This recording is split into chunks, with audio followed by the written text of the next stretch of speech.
Now turn to Section 1. Section 1. You will hear a woman telephoning for information about a festival. First, you have some time to look at questions 1 to 7.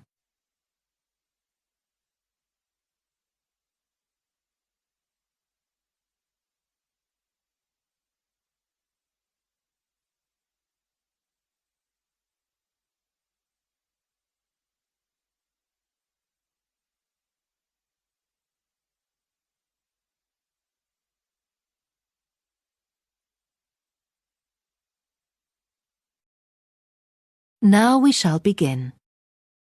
You should answer the questions as you listen because you will not hear the recording a second time. Listen carefully and answer questions 1 to 7.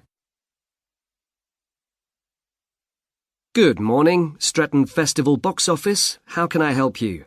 Oh, hello. My family and I are on holiday in the area, and we've seen some posters about the festival this week. Could you tell me about some of the events, please? Of course. First of all, are there still tickets available for the jazz band on Saturday? There are, but only £15. The £12 seats have all been sold. OK, and the venue is the school, isn't it? Yes, that's right. The secondary school. Make sure you don't go to the primary school by mistake. And there's an additional performer who isn't mentioned on the posters. Carolyn Hart is going to play with the band. Oh, I think I've heard her on the radio. Doesn't she play the oboe or flute or something? Yes, the flute. She usually plays with symphony orchestras, and apparently this is her first time with a jazz band. Well, I'd certainly like to hear her. Then the next thing I want to ask about is the duck races. I saw a poster beside a river. What are they exactly? Well, you buy a yellow plastic duck, or as many as you like. They're £1 each. And you write your name on each one. There'll be several races, depending on the number of ducks taking part. And John Stevens, a champion swimmer who lives locally, is going to start the races. All the ducks will be launched into the river at the back of the cinema. Then they'll float along the river for 500 metres, as far as the railway bridge. And are there any prizes? Yes. The first duck in each race to arrive at the finishing line wins its owner free tickets for the concert on the last night of the festival. You said you can buy a duck. I'm sure my children will both want one. They're on sale at a stall in the market. You can't miss it. It's got an enormous sign showing a couple of ducks. OK, I'll go there this afternoon. I remember walking past there yesterday. Now, could you tell me something about the flower show, please? Well, admission is free, and the show is being held in Bythwaite Hall. Sorry, how do you spell that? Bythwaite.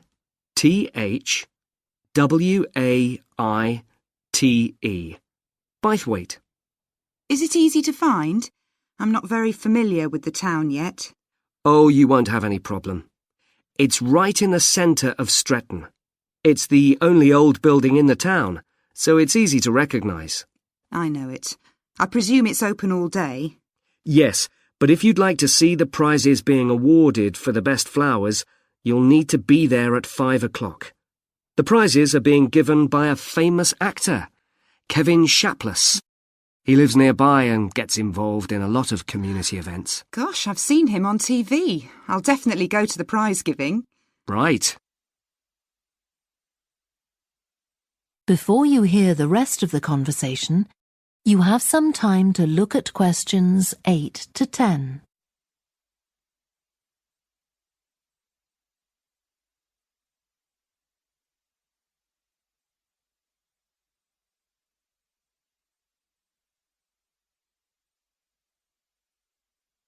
Now listen and answer questions 8 to 10. I've seen a list of plays that are being performed this week, and I'd like to know which are suitable for my children and which ones my husband and I might go to. How old are your children? 5 and 7. What about The Mystery of Muldoon? That's aimed at 5 to 10-year-olds. So if I take my children, I can expect them to enjoy it more than I do? I think so. If you'd like something for yourself and your husband and leave your children with a babysitter, you might like to see Fire and Flood. It's about events that really happened in Stretton 200 years ago, and children might find it rather frightening. Oh, thanks for the warning. And finally, what about Silly Sailor?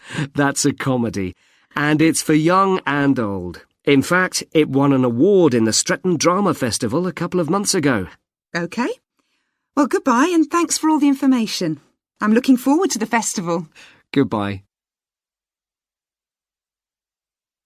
That is the end of section 1. You now have half a minute to check your answers.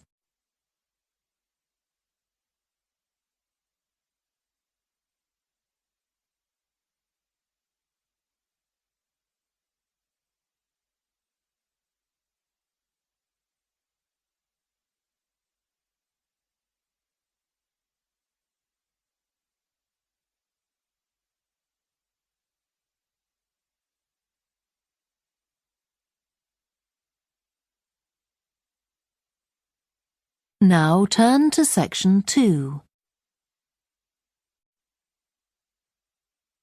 Section 2.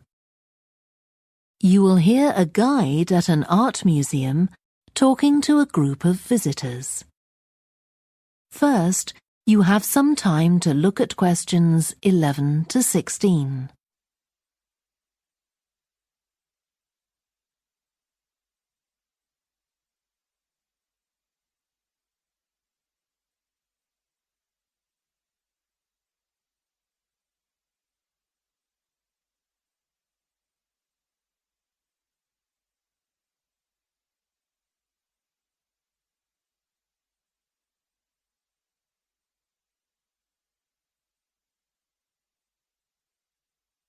Now listen carefully and answer questions 11 to 16. Good morning and welcome to the museum, one with a remarkable range of exhibits which I'm sure you'll enjoy. My name's Greg and I'll tell you about the various collections as we go around. But before we go, let me just give you a taste of what we have here. Well, for one thing, we have a fine collection of 20th and 21st century paintings, many by very well-known artists. I'm sure you'll recognize several of the paintings. This is the gallery that attracts the largest number of visitors, so it's best to go in early in the day before the crowds arrive. Then there are the 19th century paintings. The museum was opened in the middle of that century, and several of the artists each donated one work to get the museum started, as it were. So they're of special interest to us. We feel closer to them than to other works. The sculpture gallery has a number of fine exhibits, but I'm afraid it's currently closed for refurbishment. You'll need to come back next year to see it properly, but a number of the sculptures have been moved to other parts of the museum. Around the World is a temporary exhibition. You've probably seen something about it on TV or in the newspapers. It's created a great deal of interest because it presents objects from every continent and many countries and provides information about their social context, why they were made, who for, and so on. Then there's the collection of coins. This is what you might call a focused specialist collection because all the coins come from this country and were produced between 2,000 and 1,000 years ago. And many of them were discovered by ordinary people digging their gardens and donated to the museum. All our porcelain and glass was left to the museum by its founder when he died in 1878, and in the terms of his will, we're not allowed to add anything to that collection. He believed it was perfect in itself, and we don't see any reason to disagree. Before you hear the rest of the talk, you have some time to look at questions 17 to 20.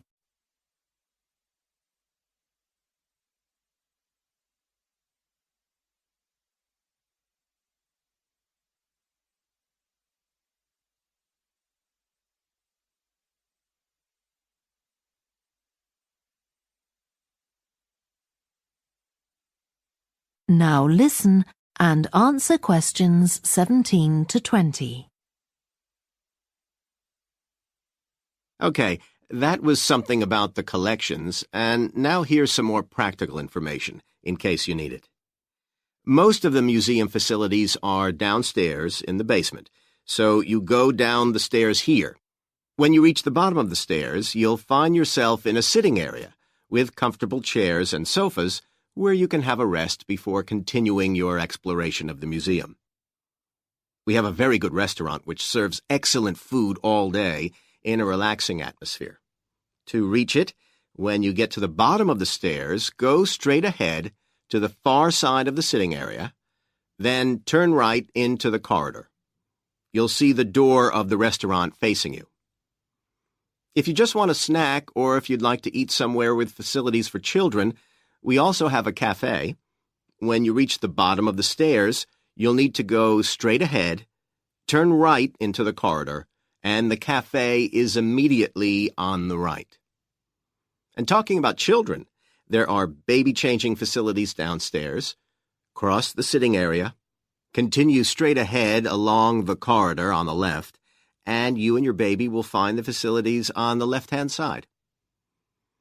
The Cloak Room, where you should leave coats, umbrellas, and any large bags, is on the left-hand side of the sitting area. It's through the last door before you come to the corridor. There are toilets on every floor, but in the basement, they're the first rooms on the left when you get down there. Okay. Now, if you've got anything to leave in the Cloak Room, please do that now, and then we'll start our tour. That is the end of section 2. You now have half a minute to check your answers.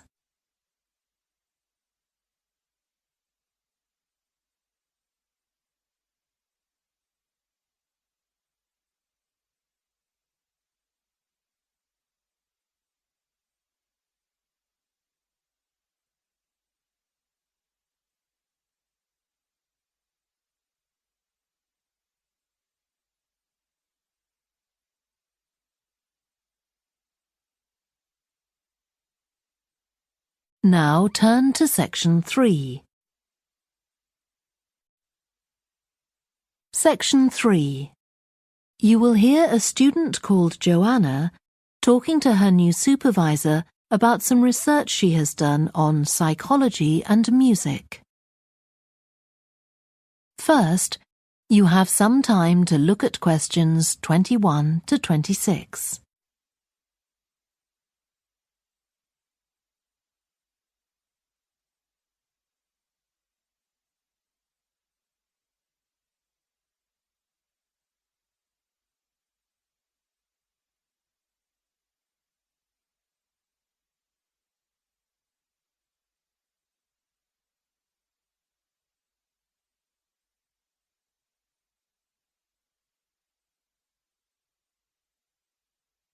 Now listen carefully and answer questions 21 to 26.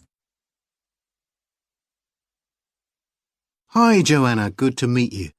Now, before we discuss your new research project, I'd like to hear something about the psychology study you did last year for your master's degree. So, how did you choose your subjects for that? Well, I had 6 subjects, all professional musicians and all female. 3 were violinists, and there was also a cello player and a pianist and a flute player. They were all very highly regarded in the music world, and they'd done quite extensive tours in different continents, and quite a few had won prizes and competitions as well. And they were quite young, weren't they? Yes, between 25 and 29. The mean was 27.8. I wasn't specifically looking for artists who'd produced recordings, but this is something that's just taken for granted these days, and they all had. Right. Now, you collected your data through telephone interviews, didn't you? Yes. I realised if I was going to interview leading musicians, it'd only be possible over the phone because they're so busy. I recorded them using a telephone recording adapter. I'd been worried about the quality, but it worked out all right. I managed at least a 30-minute interview with each subject, sometimes longer. Did doing it on the phone make it more stressful? I thought it might. It was all quite informal though, and in fact they seemed very keen to talk. And I don't think using the phone meant I got less rich data. Rather the opposite, in fact. Interesting. And you were looking at how performers dress for concert performances? That's right. My research investigated the way players see their role as a musician and how this is linked to the type of clothing they decide to wear. But that focus didn't emerge immediately. When I started, I was more interested in trying to investigate the impact of what was worn on those listening, and also whether someone like a violinist might adopt a different style of clothing from, say, someone playing the flute or the trumpet. It's interesting that the choice of dress is up to the individual, isn't it? Yes, you'd expect there to be rules about it in orchestras, but that's quite rare. Before you hear the rest of the discussion, you have some time to look at questions 27 to 30.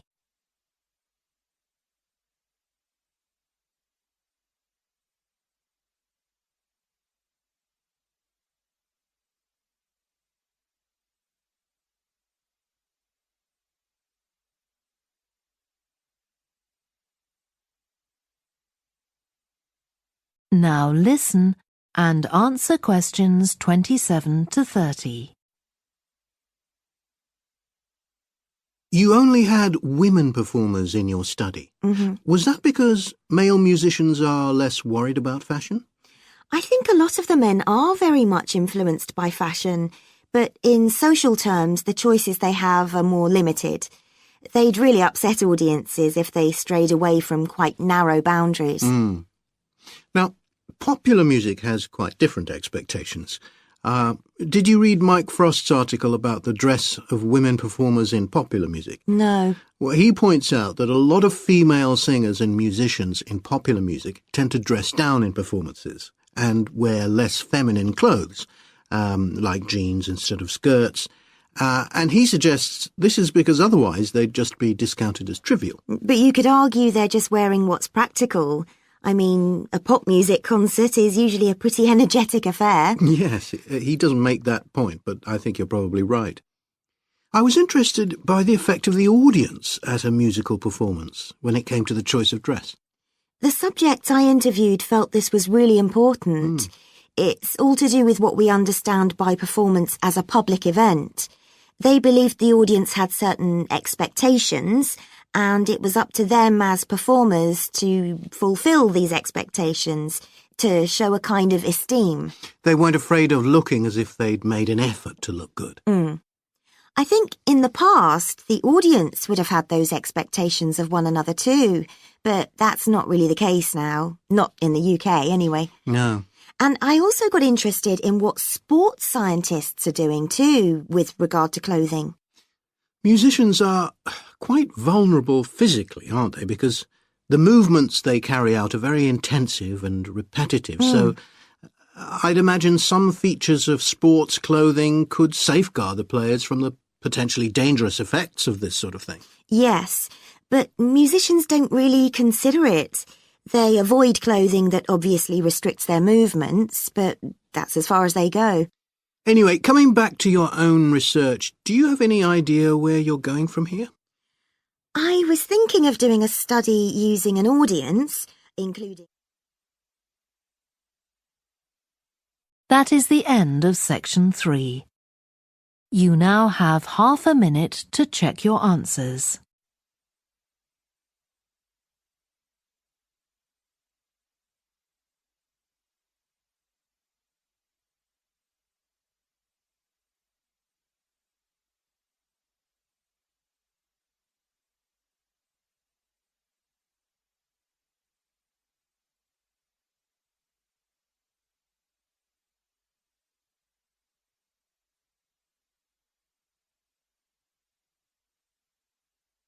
Now turn to section 4. Section 4. You will hear part of a lecture about a way of reducing the amount of carbon dioxide in the atmosphere. First, you have some time to look at questions 31 to 40.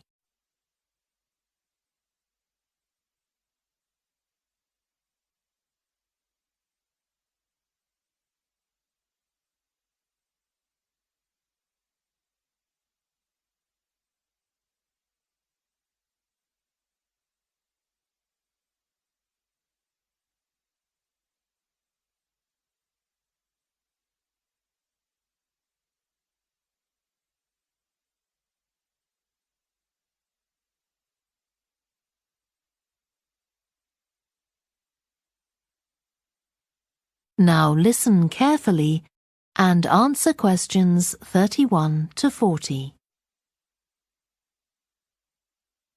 As we saw in the last lecture, a major cause of climate change is the rapid rise in the level of carbon dioxide in the atmosphere over the last century. If we could reduce the amount of CO2, perhaps the rate of climate change could also be slowed down. One potential method involves enhancing the role of the soil that plants grow in with regard to absorbing CO2. Ratan Lal, a soil scientist from Ohio State University in the USA, claims that the world's agricultural soils could potentially absorb 13% of the carbon dioxide in the atmosphere, the equivalent of the amount released in the last 30 years, and research is going on into how this might be achieved. Lal first came to the idea that soil might be valuable in this way, not through an interest in climate change, but rather out of concern for the land itself and the people dependent on it. Carbon-rich soil is dark, crumbly and fertile and retains some water. But erosion can occur if soil is dry, which is a likely effect if it contains inadequate amounts of carbon. Erosion is of course bad for people trying to grow crops or breed animals on that terrain. In the 1970s and 80s, Lal was studying soils in Africa so devoid of organic matter that the ground had become extremely hard, like cement. There he met a pioneer in the study of global warming who suggested that carbon from the soil had moved into the atmosphere. This is now looking increasingly likely. Let me explain. For millions of years, carbon dioxide levels in the atmosphere have been regulated, in part, by a natural partnership between plants and microbes, tiny organisms in the soil. Plants absorb CO2 from the air and transform it into sugars and other carbon-based substances. While a proportion of these carbon products remain in the plant, some transfer from the roots to fungi and soil microbes, which store the carbon in the soil. The invention of agriculture some 10,000 years ago disrupted these ancient soil-building processes and led to the loss of carbon from the soil. When humans started draining the natural topsoil and ploughing it up for planting, they exposed the buried carbon to oxygen. This created carbon dioxide and released it into the air. And in some places, grazing by domesticated animals has removed all vegetation, releasing carbon into the air. Tons of carbon have been stripped from the world's soils, where it's needed, and pumped into the atmosphere. So, what can be done? Researchers are now coming up with evidence that even modest changes to farming can significantly help to reduce the amount of carbon in the atmosphere. Some growers have already started using an approach known as regenerative agriculture.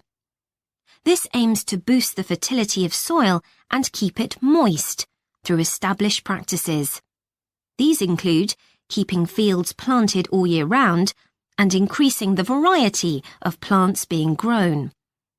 Strategies like these can significantly increase the amount of carbon stored in the soil, so agricultural researchers are now building a case for their use in combating climate change.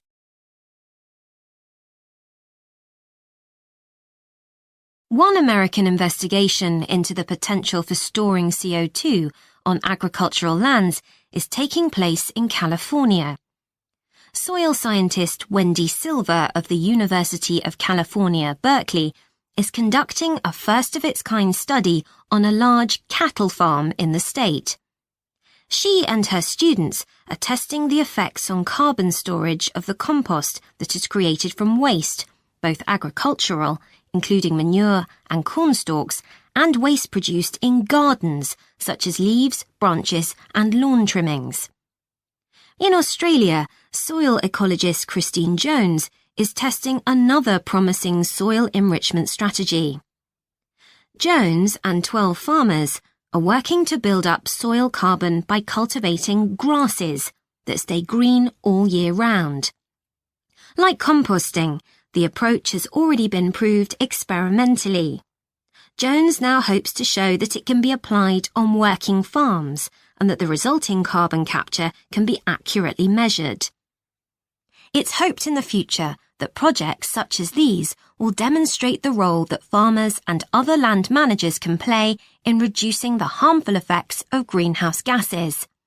For example, in countries like the United States, where most farming operations use large applications of fertilizer, changing such long-standing habits will require a change of system. Ratan Lal argues that farmers should receive payment, not just for the corn or beef they produce, but also for the carbon they can store in their soil. Another study being carried out. That is the end of section 4. You now have half a minute to check your answers.